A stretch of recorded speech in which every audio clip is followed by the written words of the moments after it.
I am Victoria, and I'm happy to give you an introduction to fostering and outline the basic criteria to foster. This recording is the first of 6 training sessions which lead to approval of foster carers. If you follow the guidance in all training sessions carefully, and if your records are signed off before you book each session, you will have a strong likelihood of being approved as a foster carer.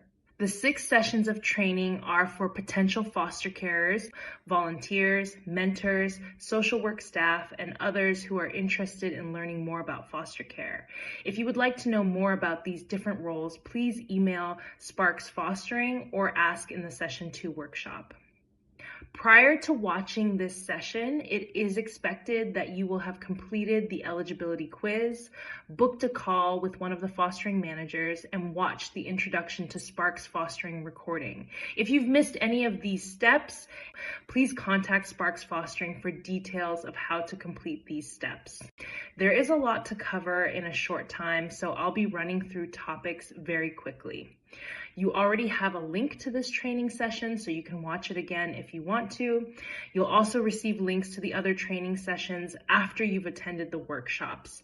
You will not be in the recording. I'll only share the presentation. Let's move on now to learning more about fostering and the basic criteria to foster, the difference between adoption and fostering. Let's begin with a point of common confusion. Fostering is technically temporary, supporting a child until they can return home or move to a permanent setting. That said, sometimes fostering is long-term, so can last until the child is 21 or even 25 if the child is in further education. Adoption is permanent. Adopters legally become a child's parent. Applicants who wish to grow their families, raise children from a young age, and create permanent bonds with the children may be better suited to adoption. Day-to-day commitment of foster carers. Fostering is a daily 24/7 responsibility. It's school runs, meals, appointments, emotional support, much like parenting. But you will never be doing it alone. Our team is always here to support you. Think of fostering as parenting, but how parenting would be if your child was going through a difficult time in their life, which required extra attention from you and regular meetings with professionals. Fostering with local authorities versus independent fostering agencies. Another common question is, what's the difference between fostering with a local authority and an independent fostering provider like Sparks Fostering? Local authorities support children in care directly, and they initially attempt to find fostering homes from their own fostering teams. Independent fostering providers work in partnership with local authorities when they are short of carers by recruiting, supervising, and supporting foster carers. Since local authorities place children with their own carers first, the children placed by independent providers are often older, sibling groups, or children with some level of additional needs, such as learning needs. Quiz content and importance of honesty. At Sparks Fostering, we require all fostering applicants to complete a short quiz to determine if they meet the basic criteria for fostering. It's expected that you will have completed the quiz before watching this session. Safeguarding children is a priority for Sparks Fostering, and we can't keep children safe if our foster carers aren't completely honest and transparent with us. If we find that an applicant has been dishonest or has been withholding information, it would seriously jeopardize the likelihood of them being approved. So make sure that you've been completely honest on the quiz and that you continue to be honest throughout the fostering journey. I'll run through the criteria to foster now so that you have a deeper understanding of what we're looking for at these early stages of the fostering application. Have you ever been turned down from fostering or adoption? If an applicant has been refused before, we would need to obtain a reference from the previous provider so we know what the reason was for refusal. Just because someone else refused an applicant, it doesn't mean that we will. Have you done some reading about fostering or spoken with a foster carer? We ask this to determine how far along the applicant is in making the decision to foster so that we can provide the right amount of support and we can be realistic about timescales. We understand that making the decision to foster is a significant decision which often takes many years. We won't rush you in your decision, but we do ask you to keep us informed of your expected timescales so we know how often to check in with you. Is everyone living in the home happy to proceed with an application to foster? Again, knowing this helps us to determine how prepared the applicant is to foster. We would not allocate a social worker until all of the household members are ready to proceed. We would be happy to speak with your family members if they want further information, and they're also welcome to attend training sessions. Are you willing to care for children between the ages of 0 to 18 and possibly older? With regards to age range, we are talking about the age at which the child joins the fostering home. If the carer's age range is limited, it will be hard to find a child to match to their home. Also, Sparks Fostering doesn't approve foster carers for only emergency or short-term care. So, for example, if carers do not want to look after children over the age of 10, Sparks Fostering is not the correct provider for them. The local authority or other fostering providers may take on the applicants. Are you willing to care for children who have different identities?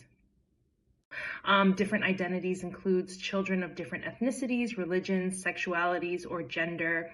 Applicants should note that Sparks Fostering works hard to match children to carers according to identity. However, this is not always possible, and sometimes carers may be asked to care for children who aren't matched according to ethnicity or religion, particularly if the match is emergency or short-term and it hasn't been possible to find better matches. We would not place an LGBT plus or trans child in a home where the carers have no experience of caring for children with these identity support needs. However, carers should be mindful that if they foster a child from a young age, the child may have these identity needs when they are older. Regardless of the foster carer's personal views about gender or sexuality, it is expected that carers will work effectively with professionals in providing the support needed to the child. Children should not feel stigmatized or shamed into hiding their identity needs. Have you cared for any children for extended periods of time in your home, e.g., overnight stays regularly? This question is asked to help Sparks Fostering to determine the support needs of the applicants. We are unlikely to approve carers who have no experience of providing any support to children. For example, if the applicants do not have their own children, do not have children in their friends and family network, and have not worked with children. Other than this situation, Sparks Fostering will provide the support and training required for carers to develop their parenting skills, especially when caring for children who are struggling. Do you plan to have any other children, birth, adopted, or other, in the next 2 years? Applicants who do not have children and are planning to have their first child in the next couple of years may not be suitable for fostering. The reason for this is that having the first child can be an overwhelming experience, which may leave the foster child feeling sidelined. Also, becoming a foster carer is in itself a significant life change, so it may place too great a burden on foster carers who then become pregnant soon after. In addition to this, applicants who only have one spare bedroom should leave this bedroom spare for their own child. We can't risk placing a child in the fostering home who may then need to be moved if the foster carers have their own child. The emotional damage to the fostered child would be significant. Are you over age 21? As a general rule, Sparks Fostering is unlikely to approve a carer under age 25 unless they have lived in a fostering household. Applicants under age 30 would need to show significant experience of caring for children and a reasonable understanding of how fostering would affect their life. There is no upper age limit to fostering. However, the age of the child would need to be considered because older applicants may not have the health or energy to raise a young child into adulthood. Are you physically and emotionally healthy enough to offer long-term care to an active and busy child? A health assessment is completed as part of the fostering assessment, and applicants with health complications are expected to demonstrate some understanding of how their condition may impact their ability to care for children. If the secondary applicant has health conditions, the primary fostering applicant would need to explore how they would be able to support a child whilst also being able to support their partner through periods of ill health. Do you have at least one spare bedroom? Having a spare bedroom is a requirement for fostering, and any child in the home over age 3 is required to have their own bedroom. Unlike many other providers, Sparks Fostering allows bedroom sharing for siblings. However, it is unlikely that we would accept more than 2 children sharing because of issues around overcrowding. Children who are fostered sometimes share bedrooms with their own siblings. Is there space in your home for another child's toys, clothes, and for them to have some time alone if they want it? Each bedroom needs to have space for a single bed for each child and wardrobe space. Right? If siblings are sharing a room, there needs to be space elsewhere in the home for the child to be able to have some private time if they want it. There also needs to be space in the home for the child to complete their homework on a table or desk. Do you have good home conditions, i.e. clean, no hazards, no persistent smells, no significant home improvement required? A health and safety assessment is completed by a qualified social worker as part of the assessment. We are less bothered about some clutter or mess, but the home needs to be clean. In fact, if the home is extremely tidy, we would need to check that the carers are prepared for the mess that children often make in the home. If you plan to do work on your home, for example, if you plan to carry out an extension, we suggest that you start your assessment about 6 months before you expect the work to be completed. A social worker would not be allocated to complete the assessment until the work on the home is completed.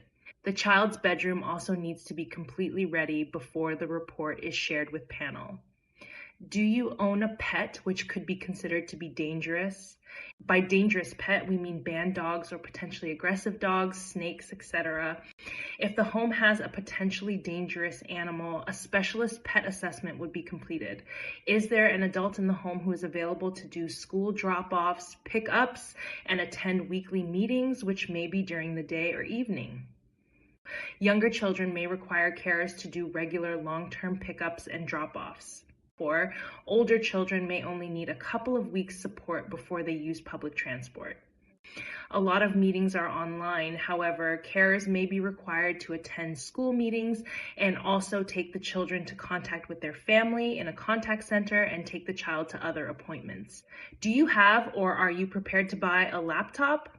It would be difficult for carers to complete the Sparks fostering paperwork on phones or portable devices. Applicants using Mac devices would need Microsoft software so they can edit Word documents. Are you comfortable using IT software to write up journal entries for the children and have video calls? Foster carers are also partly professionals. Record keeping is an integral part of the role. It should be noted that Sparks Fostering does not employ admin staff because all Sparks staff and foster carers complete our own admin and filing. We need our foster carers to be able to take responsibility for completing their own paperwork and keeping track of any outstanding tasks. We expect to see applicants take initiative in completing their tasks, to work steadily through the assessment, and to communicate any delays or difficulties. Have you or anyone in your home or in your family been arrested or interviewed for criminal offenses? Risk assessments would be completed if offenses were committed or arrests made. Only the most serious offenses would rule someone out automatically from fostering. A greater risk to the fostering application is when applicants aren't completely honest and transparent about previous arrests. An enhanced DBS is completed as part of the assessment, even if the applicant has one already. The check includes soft police information about the applicant and the household. Applicants must note that any changes to DBS information or any other notable changes to the household should be communicated to Sparks Fostering straight away. A failure to share information in a timely manner erodes the trust that Sparks Fostering has with applicants and foster carers, so may make it impossible to work effectively together. Have you or anyone in your home or in your family been involved with a social worker or social care staff due to concerns about adult welfare or the welfare of a child? As with police information, if there has been previous involvement with social care, a risk assessment would be completed. Local authority checks are completed for the fostering assessment. Do you both, if there are two applicants, have at least 3 close friends or family members who have known you for over 3 years and would speak positively about how you are with children? Or it's important that foster carers have support networks who can vouch for them and also provide emotional and practical support with the fostering role. Do you know anyone who would be willing to care for the children if you want to go away for a few days? It is in the children's best interests that if a childminder is needed, the support is provided from within the foster carer's family and friends network. Unlike many other fostering providers, Sparks Fostering does not support the practice of placing the children with strangers when the carers need support. Where possible, we support the carers to take the children on holiday with them, but it's not always possible. Sparks training schedule. Assuming that you've booked a call with the fostering manager and seen the introduction to Sparks Fostering, the next step is for you to book session 2 of training from the Sparks Fostering website. In sessions 2 to 5, you will receive guidance about how to complete the foster care record, and you will also learn more about the fostering role. Sessions 2, 3, 4, and 5 are online group workshops during lunch hours. You will receive a link to session 6 to watch in your own time after the other sessions are completed. In session 6, you will be given an overview of the final stage of your assessment, which is completed by an allocated social worker. Your first home visit will be after session 6 from your allocated social worker. Timescales. It's possible to complete sessions 2 to 5 in 4 weeks, but this would require a considerable amount of time, discipline, and focus. Most applicants will take several months completing the paperwork linked to these sessions. You won't be able to book onto the next session until the paperwork for each session is completed. Please note that the standards for foster care assessments at Sparks Fostering is high. If records aren't completed to a good standard, they will be returned to the applicant for the work to be completed. Assessment interviews. The allocated social worker will complete assessment interviews after session 6. Interviews are thorough but supportive. Think of them as conversations, not interrogations. The assessing social worker is expected to complete around 15 hours of work to complete the assessment. Fostering panel. After the assessment is ready, you will attend a fostering panel. Our panel includes social workers, health and education professionals, and someone with care experience, and they ensure fair, balanced decisions. The fostering panel makes a recommendation as to whether applicants should be approved to foster. The decision to approve is made by the agency decision maker, who is a senior manager within the fostering agency. Costs linked to the fostering assessment. There's no direct cost for the assessment. The cost of all checks are covered by Sparks Fostering. However, fostering applicants may need to do some work on their home to prepare them for fostering. For example, we need gas safety and electrical safety certificates. Sparks Fostering supports fostering applicants with these costs by giving foster carers £1,500 approval fee. The fostering allowance. Once approved, foster carers receive a fostering allowance and fee to cover the child's expenses and your time. Sparks Fostering tells foster carers how much the local authority gives the agency in fees, and we give our foster carers a basic fee of 50% of the local authority fee. Then, in addition to that, we give 2 weeks respite fees, so we pay an extra 2 weeks to care for the child. £150 on the child's birthday, full £150 twice a year for festivals, and £300 twice a year for holidays. We also allocate a support worker to the children.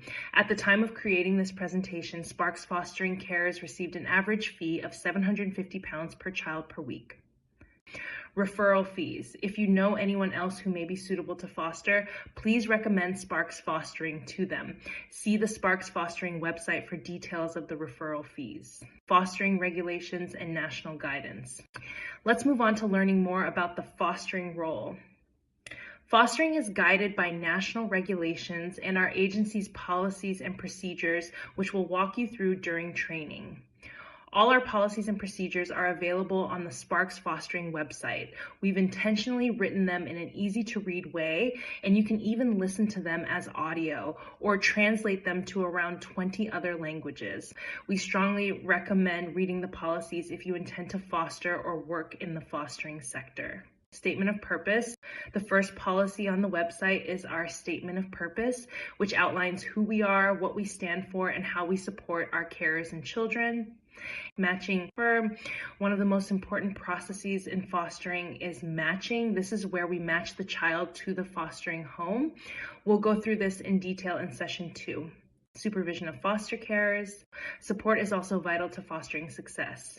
Foster carers have monthly supervision with a dedicated social worker. The social worker also keeps regular contact by phone and via the agency software. Out-of-hours support is available every evening and weekend. Peer support groups help carers to connect with other carers. At Sparks Fostering, the carers and staff meet up every few months with our children to do family-friendly activities like going to trampoline parks, then going out to eat. We also provide strong management oversight to ensure quality care and ongoing support. In fact, Ofsted rated the Sparks Fostering leadership as outstanding. Internal transfers, we've never had this situation, but we also reassure our foster carers that if they feel like they're not receiving optimal support from their allocated social worker, they can ask to be transferred to another social worker. The role of the children's social worker. In addition to the fostering social worker, usually called the supervising social worker, who is employed by Sparks Fostering, each child also has their own social worker who oversees their care plan, supports family contact, and works closely with carers to meet the child's needs. That's all for the Session 1 presentation. Thank you for your time and attention. We hope this session gave you a good introduction to what it is like to foster with Sparks. We look forward to seeing you in session 2.